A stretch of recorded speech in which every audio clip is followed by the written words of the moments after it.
विजय राजस्थान के किसी शहर में रहता था।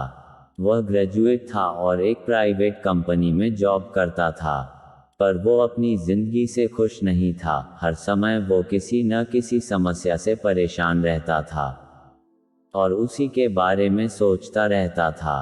एक बार विजय के शहर से कुछ दूरी पर एक फकीर बाबा का काफिला रुका हुआ था। शहर में चारों ओर उन्हीं की चर्चा थी। बहुत से लोग अपनी समस्याएं लेकर उनके पास पहुंचने लगे। विजय को भी इस बारे में पता चला और उसने भी फकीर बाबा के दर्शन करने का निश्चय किया। छुट्टी के दिन सुबह सुबह ही विजय उनके काफिले तक पहुंचा। वहां सैकड़ों लोगों की भीड़ जुटी हुई थी। बहुत इंतजार के बाद विजय का नंबर आया। वह बाबा से बोला, बाबा, मैं अपने जीवन से बहुत दुखी हूँ। हर समय समस्याएं मुझे घेरी रहती हैं। कभी ऑफिस की टेंशन रहती है, तो कभी घर पर अनबन हो जाती है, और कभी अपने सेहत को लेकर परेशान रहता हूँ। बाबा, कोई ऐसा उपाय बताइए कि मेरे जीवन से सभी समस्याएं खत्म हो जाएं और मैं चैन से जी सकूं। बाबा मुस्कुराए और बोले, पुत्र, आज बहुत देर हो गई है। मैं तुम्हारे प्रश्न का उत्तर कल सुबह दूंगा, लेकिन क्या तुम मेरा एक छोटा सा काम करोगे? जरूर करूंगा, विजय उत्साह के साथ बोला।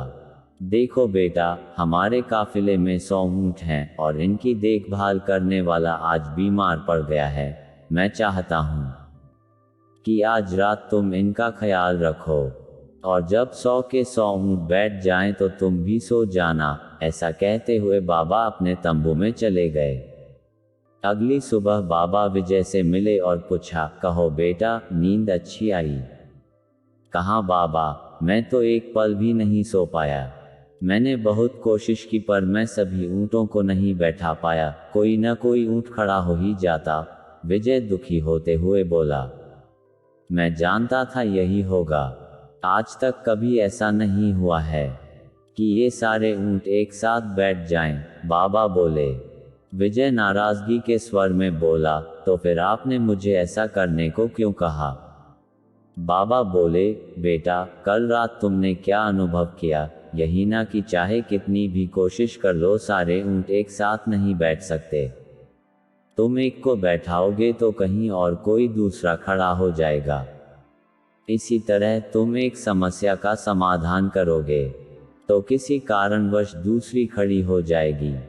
पुत्र, जब तक जीवन है ये समस्याएं तो बनी ही रहती हैं, कभी कम तो कभी ज्यादा।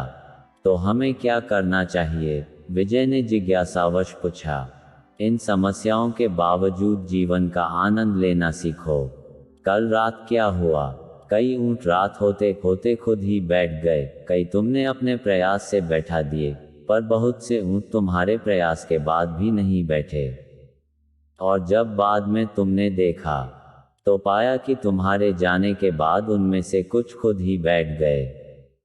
कुछ समझे? समस्याएं भी ऐसी ही होती हैं। कुछ तो अपने आप ही खत्म हो जाती हैं, कुछ को तुम अपने प्रयास से हल कर लेते हो, और कुछ तुम्हारे बहुत कोशिश करने पर भी हल नहीं होती। ऐसी समस्याओं को समय पर छोड़ दो। उचित समय पर वे खुद ही खत्म हो जाती हैं।